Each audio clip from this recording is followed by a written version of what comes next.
Parce que nous sommes évidemment pour la défense des services publics.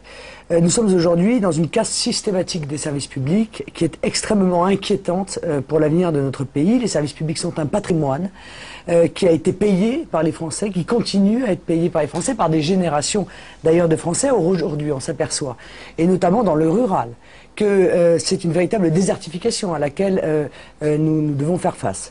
On fait disparaître les casernes, on fait disparaître les gendarmeries, on fait disparaître les sous-préfectures, les tribunaux d'instance, les maternités, les collèges, puisque peut-être que tout le monde ne le sait pas, mais les collèges de moins de 200 élèves seront supprimés dans les zones rurales et les collèges de moins de 250 élèves seront supprimés dans les zones urbaines. Je veux que vous soyez conscients de la gravité, de l'importance et de la rapidité de cette destruction, puisque 3 bureaux de poste ferment par jour en France depuis le 1er janvier 2009. Pourquoi nous sommes les défenseurs des services publics? Même s'ils peuvent être améliorés d'ailleurs, évidemment. Mais nous sommes les défenseurs parce que le service public, c'est l'égalité entre les citoyens français. Il est évident qu'à chaque fois qu'on a libéralisé un service public, à chaque fois qu'on a privatisé un service public, eh bien, on a substitué le désir de la rentabilité, évidemment de la rentabilité à court terme, à la nécessité justement de rendre un service au public. Ça a donné quoi? Bah écoutez, la libéralisation de la Poste, on a un exemple en Europe, c'est l'Espagne.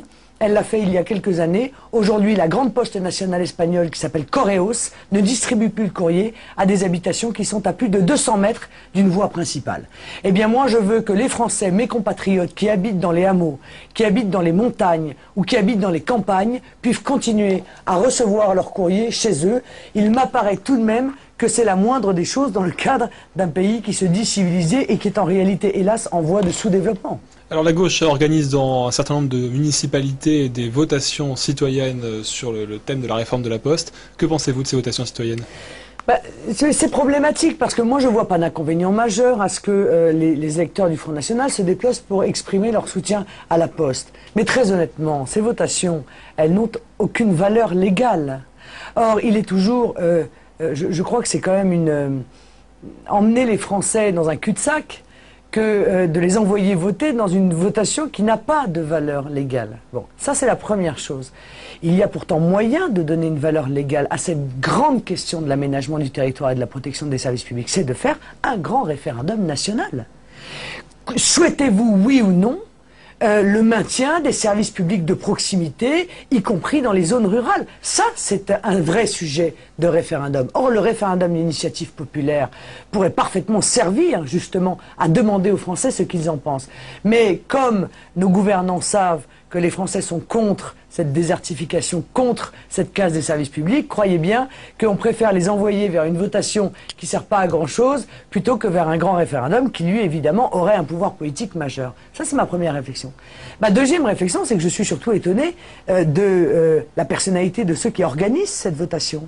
Parce qu'elle est organisée par le PS, elle est organisée par le PC, elle est organisée par la gauche, dont je vous signale tout de même qu'ils sont en partie les responsables de la casse du service public. Ce sont eux, c'est Jospin, qui, en accord d'ailleurs avec aujourd'hui avec l'UMP, a décidé avec l'Union européenne la libéralisation des services publics. Ce sont eux qui ont défendu le traité de Lisbonne dans lequel est inscrit dans le marbre la libéralisation des services publics. Donc je crois qu'il y a là une immense hypocrisie de la part de la gauche qui, une fois de plus, fait croire aux fonctionnaires, fait croire aux ouvriers qu'elle les défend, alors qu'elle organise de manière consciencieuse, méthodique et scientifique leur disparition dans des instances supranationales. Certains disent que la libéralisation de la Poste va faire baisser les prix. Mais c'est faux. C'est faux. À chaque fois qu'on a libéralisé un service public, à chaque fois, non seulement on n'y a pas gagné en efficacité, on a eu des services qui se sont contractés, mais de surcroît, on a eu une explosion des prix. Bon, ça a été vrai avec EDF, ça a été vrai avec France Télécom, et moi je prends toujours l'exemple, si vous voulez, par exemple des renseignements téléphoniques, le fameux 12 qui a disparu au bénéfice de la libéralisation. On a expliqué aux Français qu'il y aurait une concurrence et que donc la concurrence allait faire baisser les prix. Non seulement Les renseignements téléphoniques sont beaucoup plus chers qu'avant, mais de surcroît, ceux qui sont embauchés pour renseigner les Français, eh bien, sont en réalité des Tunisiens, des Marocains, qui sont sur des plateformes au Maroc ou en Tunisie. Donc, moins de travail pour les Français et en plus, un coût bien plus élevé pour les consommateurs. Donc là encore, on est face à une vaste escroquerie. En réalité, on se rend compte que très souvent, lorsqu'on libéralise un service public, il y a un phénomène d'accord qui se fait entre les grands groupes. Je vous rappelle que dans la téléphonie, ils ont été condamnés pour entente. Les grands groupes s'étaient entendus sur les prix, donc pour maintenir les prix très hauts. Ils ont gagné, je crois, 6 milliards d'euros grâce à cette entente et ils ont été condamnés à 595 millions d'amendes. Eh bien, tant qu'ils feront 12 fois la culbute, ils continueront évidemment à faire des ententes. Voilà.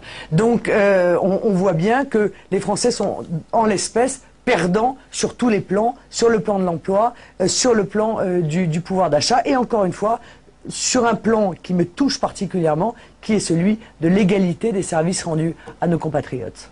Merci Marine Le Pen.